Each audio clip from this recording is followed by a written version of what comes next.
Hello, guys. Can we start the session? Am I audible to all of you? As the voice is loud and clear, can you just confirm me? Yes, Shweta, Aishwarya, Sangeeta, Ashwati, Vishnu, Satish, Sundar. Yes, okay. All right, guys. So the voice is very clear. Yeah. So good evening, everyone. And I hope you all are doing very well today. And welcome to the world of anthropology. So we will be exploring a lot in this fascinating subject over the next few months. And anthropology is just not just an academic subject. If you see, if you're here just for learning for your syllabus and to crack exam with a very good score, that is one thing, but it's actually a way to understand human behavior, and it is going to help you a lot in the future also, and not only for your mains in your interview also. And by learning anthropology, you will understand why people act the way they do, right? And this will help you not only in UPSC exam but also becoming a better human being and also a better administrator in future. And the knowledge that you're going to gain with this, okay, in this sessions, and then when you're preparing and when you're reading more, this is not only going to help you in your mains exam. And of course, anthropology is very high scoring subject, and that's why you are here. And I can see 270 people are attending. Even though 270 is attending, 300 plus have actually joined the program, but still the day one itself, some are missing. But still, that's okay that that many people are joining the session, because anthropology is a very high scoring subject, and there is no doubt in that. And this also, you can understand human behavior, and that is actually going to help you a lot when it comes to your understanding of human, and when it comes to the interview and everything. So guys, you can note my number. In case of any doubts or anything, you can message this number, and this is the Insta ID. Okay, so let's get started without wasting much time. Now the question is why we study anthropology. Okay, so let's go with the next slide. So why do we study anthropology? Any You can message, you can that see, one rule is Q&A will be towards the end, but the chat should explode whenever I ask a question. You can answer, and based on that I can take it forward also. But the doubts, the questions, that will be better to answer towards the end. Okay, see, anthropology is much more than just a subject for the exam. As I've already told you, it helps us to see the world through a new lens. And you're getting a new lens. And once you're done with this, you're going to see the entire world in an entirely different way and a different perspective. It helps you to understand why people do certain things and why they don't do certain things. And you know uh, why they do certain things which they should not do. And basically you will understand how people behave the way they behave, so that we can understand. And this understanding is crucial for you, if not as a human being, but definitely as an administrator. And knowing these nuances will definitely help you to handle situations better as a civil servant, and enable you to approach problems with empathy and deeper insight into the matter. Okay, so that's why basically you are learning or studying anthropology. But normally, if a student perspective is that anthropology is a subject where I need to spend very less time, with that less effort, and I can score maximum, and I can score good in mains, and also it is going to give you some help in interview. So that's a added advantage of anthropology. So this is what most of you are thinking, but that's not the case. Okay, now coming to the plan, what we are going to do in the next 4 months. So we'll be covering a lot. Okay, we'll not just stick to the syllabus, we'll try to cover some more areas also, which will eventually help you. And I hope all of you have got the toolkit that I have shared. The syllabus is there with you already. And the last 15 years of UPSC anthropology question paper is there. And the solutions, if not exact solution, the way you need to solve these questions are also there. Syllabus wise split up is also, you can see. So what I want you to do today is go through the syllabus and also briefly go through the areas from which they have asked specific questions, and try to understand, have a very good idea. The main thing that you need to have when it comes to the optional subject is to mug up the syllabus. That is something which need to be there. Each and every point need to be covered, so mug it up beyond any doubt. Syllabus need to be there by heart, and then you also look at the split up of the questions and understand from yours. Definitely I will be discussing in the next 120 days you are with me, and after that also you're going to be with me in terms of test and in terms of mentorship, and we will be traveling together for a long period of time. But still, what is the point? The point is, have an understanding from your side also. You should be knowing what you are supposed to do. So this is the first step, that you need to know the syllabus in and out of the syllabus, and that too by heart. And then the areas from which they are asking questions. So you need to decode the syllabus. And in fact, I have done it already and I have given it as a capsule form. All you need to do is just go through that and see from where maximum questions are asked. Okay, so we will be again giving importance, and I'll be discussing those questions. I'll be solving those questions, and we will be seeing that in the syllabus also, otherwise also. So that's something which you need to do today itself. And what is our goal? Our goal is to make anthropology not just easier, but fun and deeply insightful. So you will be having a lot of fun during the session, and you will be getting a lot of insight during the session, and it will definitely help you to connect different ideas and concepts naturally. I don't believe in the process of seeing the syllabus, getting the material and mugging it up. I want to make it fun because the subject have that scope, and I want to make it deeply, deeply insightful and thought provoking. And you should be in a position to connect the different ideas with concepts, and the concepts naturally, automatically. I want things to come from within once you complete the syllabus with me. Okay, so that's going to be the approach. Now, how can we approach the syllabus? Yeah, so approaching the syllabus, the way we will be doing is, see, let me tell you one thing, guys. Most of the students, even today also, I think 4 people directly called me to join the session. And what they're asking is, where should I start? Should I jump into theory or start somewhere else? And some people might have told that you start with theory, then things will be easy, right? But there is a process that we are going to follow. So all what you need to do is, whatever we discuss, day 1, day 2, day 3, day 4, I arranged it in a systematic way from the last years of experience and teaching hundreds of students. So whatever I have understood, there is a process, and we follow the process. And if you follow that 120 days, you will be automatically covering the syllabus, and you don't want to break your head. You don't want to frame any strategy. You don't want to frame any rules or a timetable or anything. You just follow me, and you will be completing the syllabus in the manner what UPSC demand. What more you need beyond that? Right. So this is what exactly you need to do. That's why I'm here. Otherwise, you can take a book and you can read. Why you need to break your head? Why you need to make the plan? I'll be doing it. You just follow the plan. Dimag mat lagao bhai. You just don't want to think anything. Just apply whatever is discussed. Don't use your brain. That's why we in this, not on studying, we are putting a lot of effort in scheduling and arranging systematically and made a process. And this is actually ultimately going to help you, rather than you spending time and break your head and getting into nerves. That's not actually required. So what is required, I'll be telling you. So don't come and ask me whether I should start with theories first and then go to the other things. No, you don't want to. You just need to follow what we do in the class. So 120 days will be there. 120 lectures is what I have planned, and 120 slides are there. 120 PDF you will get. That is what going to cover your syllabus, along with the previous year questions and everything. Right? So that question is also over. Now don't ask me where to start. Starting from where I am doing, right? What I'm discussing. So one day, let's say 1 hour you are spending with me. In that 1 hour, since it's online and we are discussing so fast, right? So it's effectively whatever you are covering in a regular class in 2.5 hours is what we are covering in 1 hour. So it's 120 multiplied by 2.5 hours is what you are actually spending, though you are spending 120 to 150 hours. And maybe 1 hour we take for the Q&A towards the end. Okay.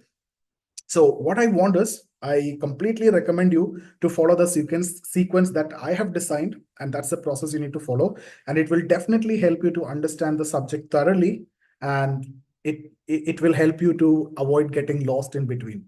You make a strategy, you make a plan. It's not going to help you the way we can do, because there are experiences, and we spoke to a lot of rank holders and those who scored well, and our own experience. You are coming fresh and you're just seeing the syllabus. You might have talked to some people.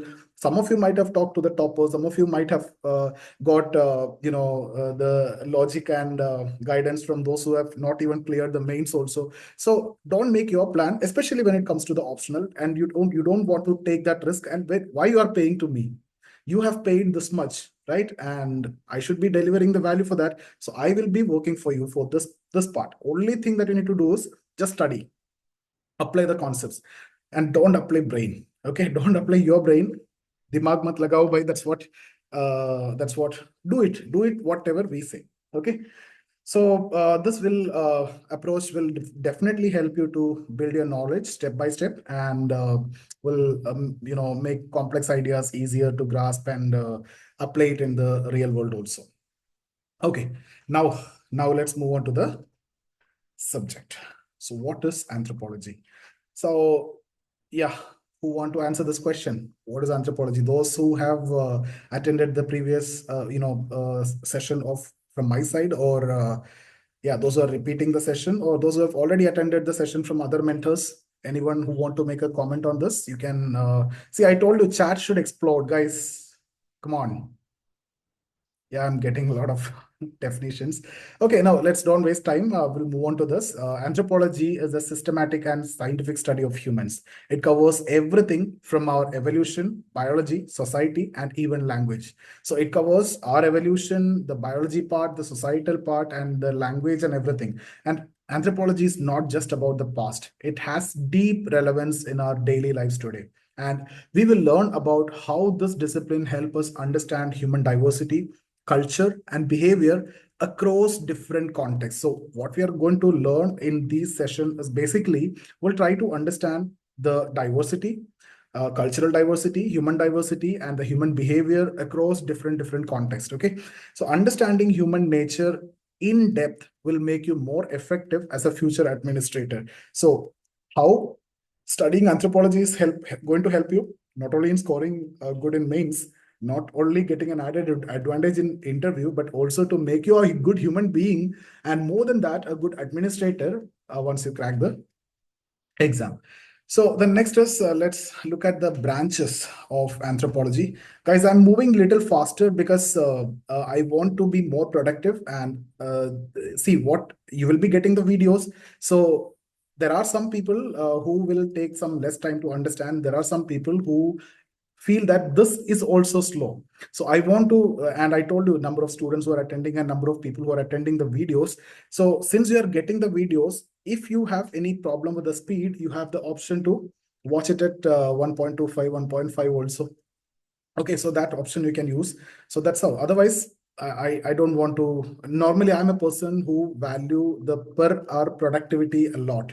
Okay, and I calculate how much I delivered during this 1 hour of my time spent. So that's the reason why I may go a little faster. But towards the end, I'll be sitting with you at least 30 minutes, if required, 1 hour also. So don't worry about that. Now let's look at the branches of anthropology.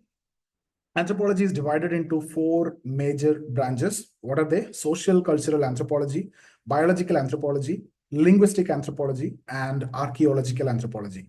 So each branch gives us a different way of studying humans. Socio-cultural anthropology looks at society, culture, and institutions like marriage and family. So these are the areas that socio-cultural anthropology look like. Basically, see, two of you were here from sociology background, so this might be connecting for you, right? So this is what you are studying in sociology also. So culture, marriage, family, etc. What is biological anthropology? This basically focuses on evolution and genetics, while linguistic anthropology studies how language shapes the culture.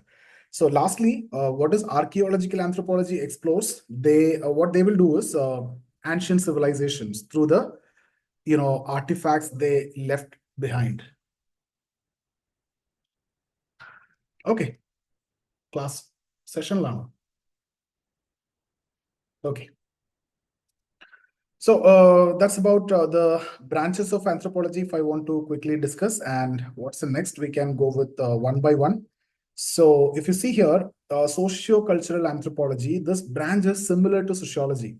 Okay, so that's why I've told you those who have come from sociology background, they might feel it very easy also, and of course they know that they've studied it once, but with a deeper focus on functional aspects of social institutions like marriage, family, kinship, economy, and religion. So the difference is that you will be seeing things in a more core functional terms, right? If you remember in sociology, you might have learned family as a status quest, family as an exploitative device, right? But that's not the case here. Here you'll try to see more of its functions, more functional aspects.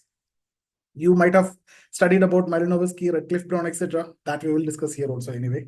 Okay, so we'll study how these institutions fulfill individual and societal needs, contributing to social stability.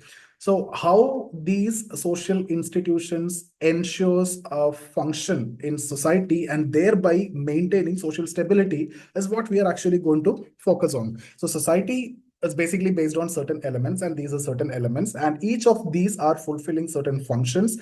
And because of these functions, which are essential, the society ensures its stability. That's what we are going to see here. For example, functionalist theories explain how marriage function to maintain order by meeting specific social and individual needs, right? So similarly, we will be discussing other institutions also.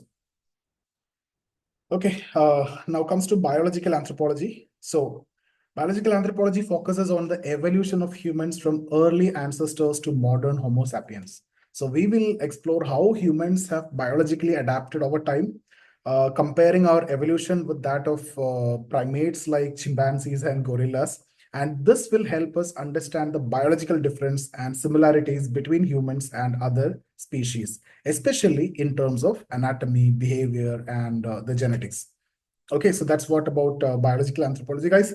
Understand there's an introduction, and I'm giving you the overview of the syllabus. So we will be getting deeper into each of these later in the coming sessions. Now, the next is linguistic anthropology.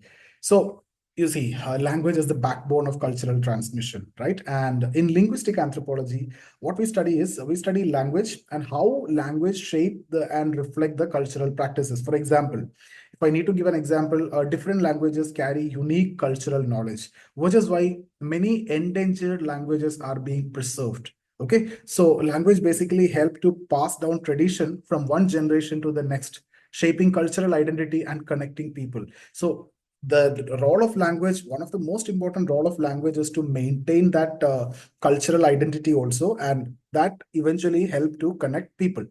And we will be discussing in this in the detail in the coming session. What next? Archaeological anthropology. Yes. So let's move on to this now. What is archaeological anthropology? It basically helps us in understanding human history through material remains. So whatever is left from that, we will be decoding the human history, and we will dive into the study of ancient tools, pottery, and ruins from the Paleolithic and Neolithic periods. So by studying these artifacts, we can construct past societies and understand how they lived, worked, and evolved, right? So this branch give us a glimpse into technological and social advances that have shaped human civilization. Okay, so that's about archaeological anthropology. Then we have applied anthropology. Then, yeah, applied anthropology. So here, forensic anthropology, medical anthropology, business anthropology, etc. So basically, applied anthropology takes what we learn from the various branches and apply it to solve contemporary problem. So from whatever knowledge that we have learned, this is more of practical, right? So and it can be a mixed, and it's a multidisciplinary aspect also. For example, forensic anthropology assists in crime investigation, while medical anthropology help to improve public health system. And in business, applied anthropologists improve workplace practices by understanding human behavior, and thereby, you know, enhancing the business aspect also. So we will see how the knowledge from anthropology can be used in practical in real world situation. And that's again a kind of multidisciplinary approach that anthropology is going into the other areas, like in crime I have discussed, right? Like in health I have discussed, and like in business I have discussed, right? So a mixed or a multidisciplinary approach also we will see, which is more of practical. The knowledge which we have, we apply it in a different context. Now, let's move on to the research methods. Okay. So field work, participant observation, data collection, all these we'll see in detail in the coming chapters. So basically, anthropologists use unique research methods, especially the field work, that's maximum. And unlike other disciplines, anthropology requires deep immersion in the culture being studied. So you will be going there and maybe act as a participant, and that's what participant observation. And anthropologists live with the communities, participate in their daily lives, and observe their behavior, firsthand. So that firsthand experience is what you are trying to look at through the participant observation. That's a field study. One of the method of field study is participant observation, and this is the most important method that is actually used in the research. And this immersive method known as participant observation helps anthropologists truly understand a society's culture and way of life. So when you go to a society which you need to study, and when you act as a participant or when you become a member of that society and you immerse yourself into that culture, and then it is very easy and quite obvious for you to understand things, right? So there is nothing difficult in that. But to become a member of that society, which is again very important, there is a very famous study of Italian criminals by William White. Okay, so he went to study the criminals, and finally he stated that I acted as a non-participant observer. It was a non-participant observation. This I'm talking about participant observation, where you participate and immerse yourself into that and try to understand the culture. But there he started as a non-participant observer but ended as a participant non-observer. There's a very famous statement. Okay, so not relevant here anyway. Next is the role of fieldwork, right? Yeah, the role of fieldwork that already I have discussed. Fieldwork is anthropology's most essential research method, and you can't truly understand a society from a distance. You have to live with the people, right? And you need to be a member of the society if you need to understand that society. I am an outsider. I'm a researcher. I'm trying to understand society X, and I'm going there and I'm just observing. How can I understand things, and how can I understand the mindset? Right, the mindset of the people is actually shaped by the culture. So I need to be part of it. I need to immerse myself into that, and then only I get the idea, and then only I can study that society. For example, anthropologists studying the Kuru disease in Papua New Guinea discovered that it was linked to the cultural practice of cannibalism. By being part of the community, they understood why people were practicing cannibalism and how it led to the spread of the disease. Okay, so that's again very important. Let's move on to the theory part. So see guys, in this course, we will cover many anthropological theories such as functionalism. We talk about structuralism. We talk about cultural relativism. Okay, functionalism, if you talk about, for example, look at how social institutions like marriage serve a purpose in maintaining societal order, right? So functionalism, as a functionalist or as a functional theorist, I try to understand functions of any social institution, how marriage serves certain function, how family serves certain function, whether it is reproduction or sexual aspect or whatever, or financial security. There are many functions. Dysfunction also, that is different. Here we will try to understand the functions in functional theories. On the other hand, if you look at cultural relativism, help us understand that we must view cultures from their own perspective rather than judging them from our standards.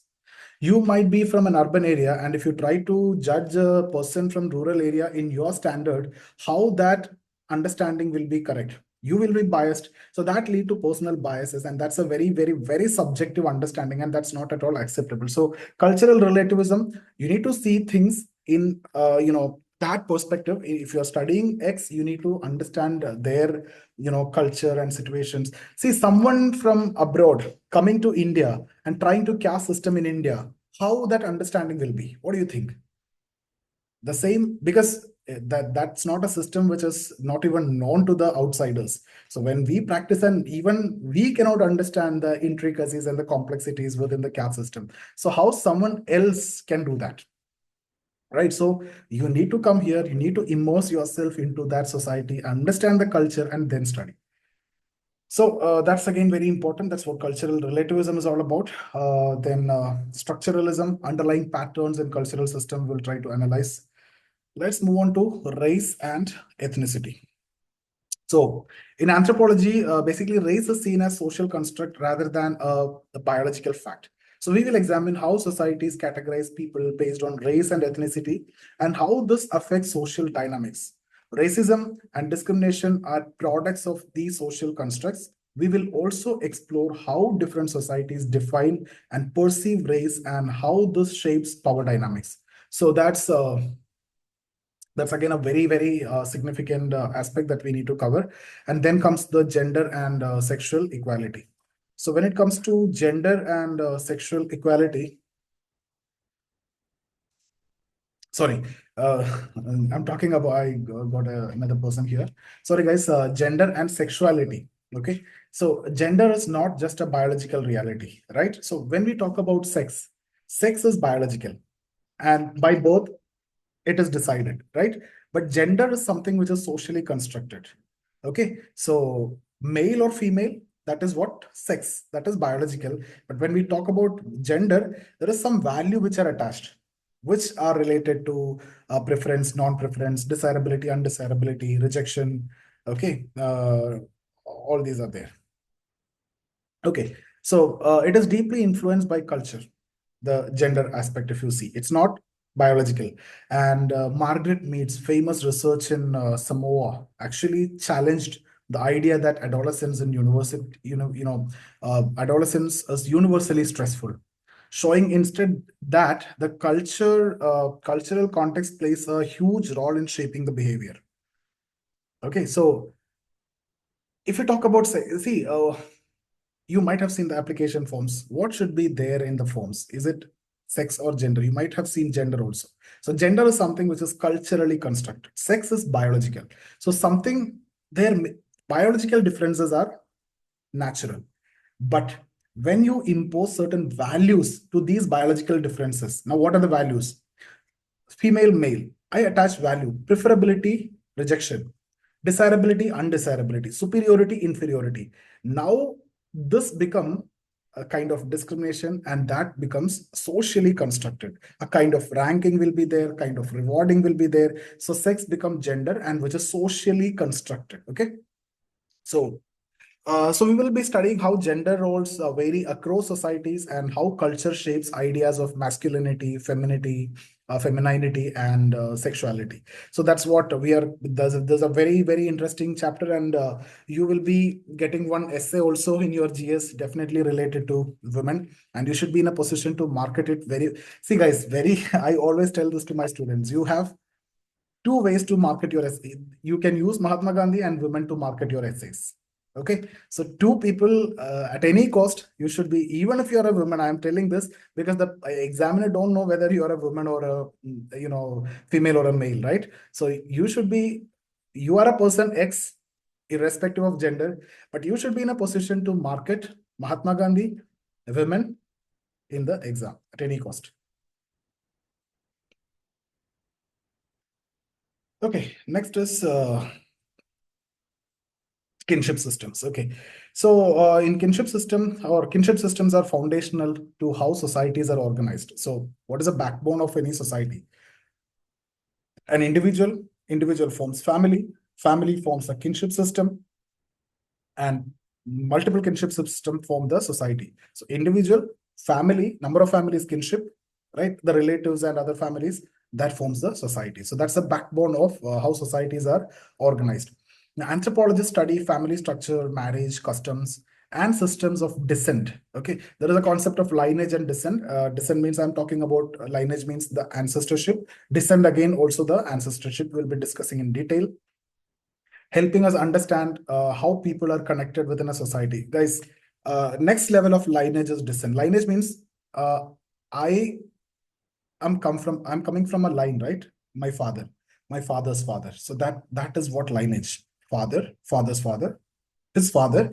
And if you go far to seven generation, okay, that much is what you can consider as a clan. There are different concepts, and then beyond that, if you go, that's what ultimately fratry. Different concepts are there, but understand these are the ways in which you define the kinship system and your relatives.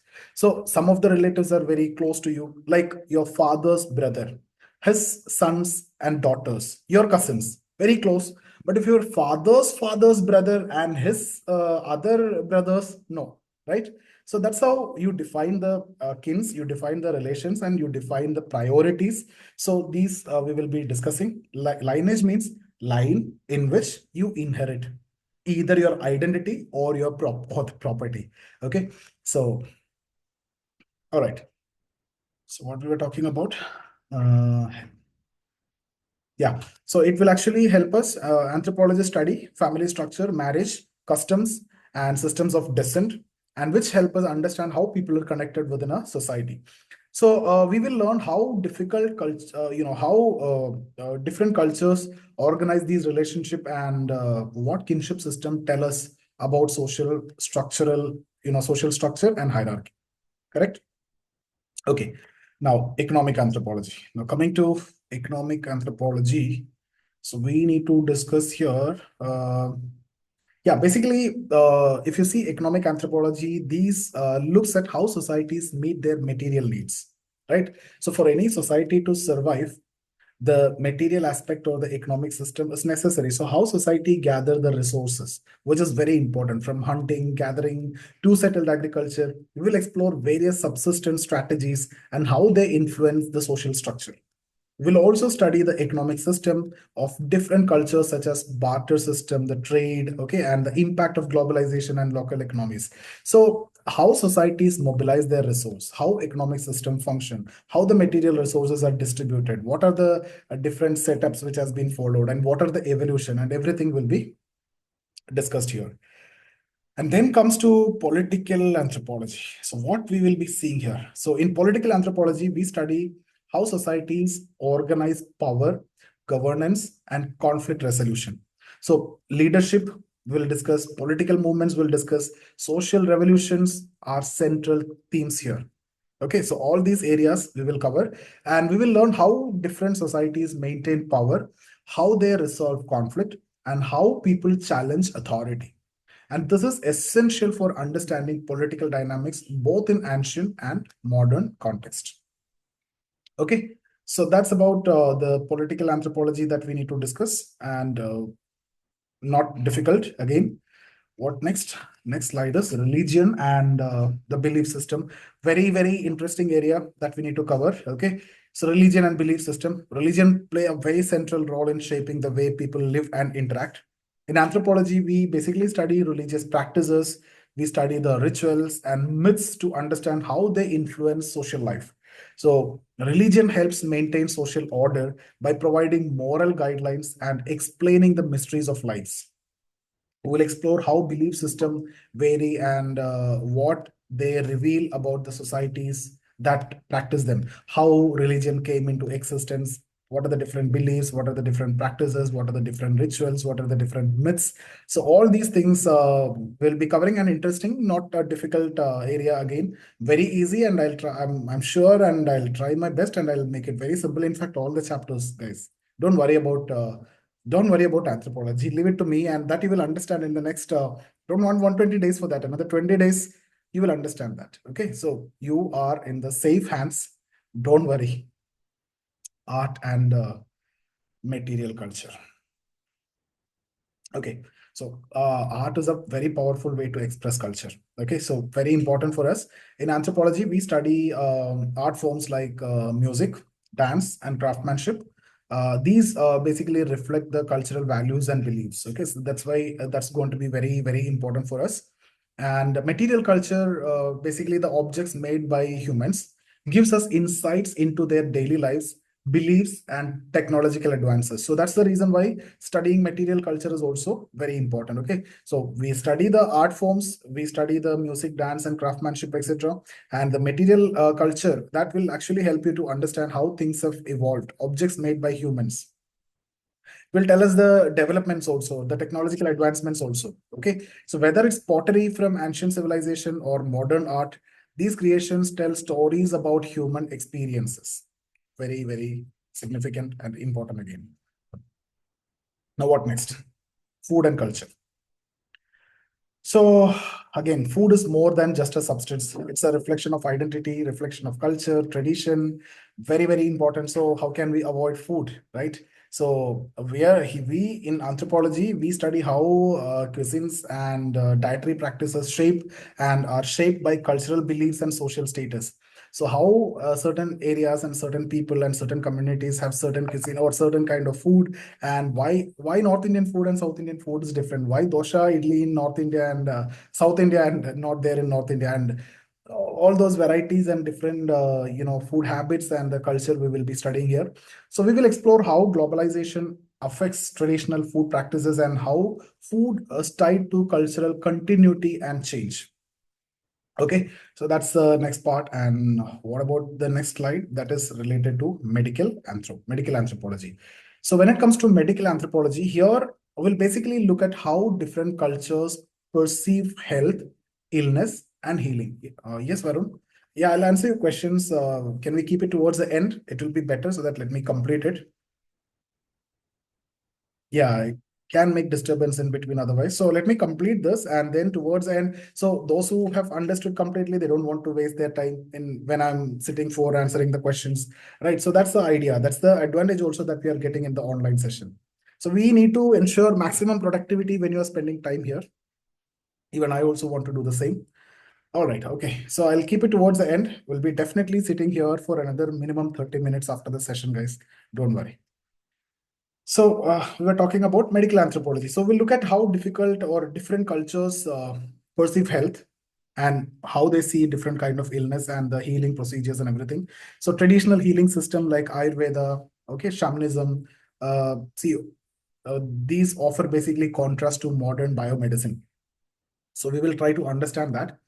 And by understanding cultural beliefs about health, we can improve healthcare system and patient care in culturally sensitive ways. Very important again. Not a difficult area, very simple, small area.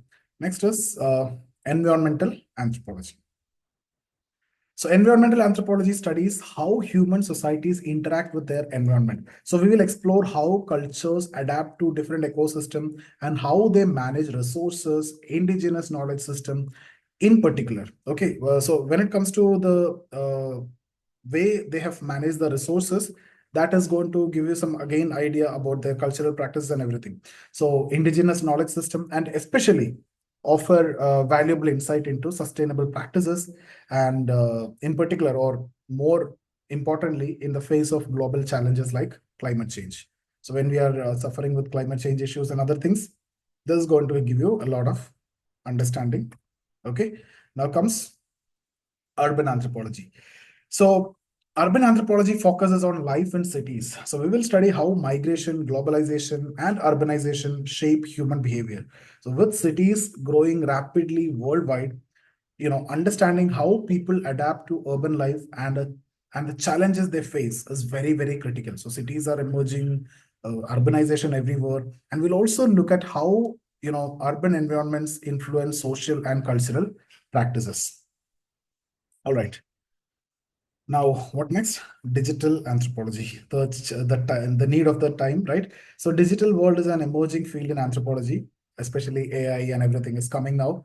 And digital anthropology examines how the internet and social media are reshaping human interactions, identities, and societies, how the interactions are changing, how the identities are changing, how the societies are changing, the role of artificial intelligence and everything we will study. Okay, so we'll study online communities, earlier the physical communities, now the online communities, digital identities, and how technology influences human behavior in this new frontier.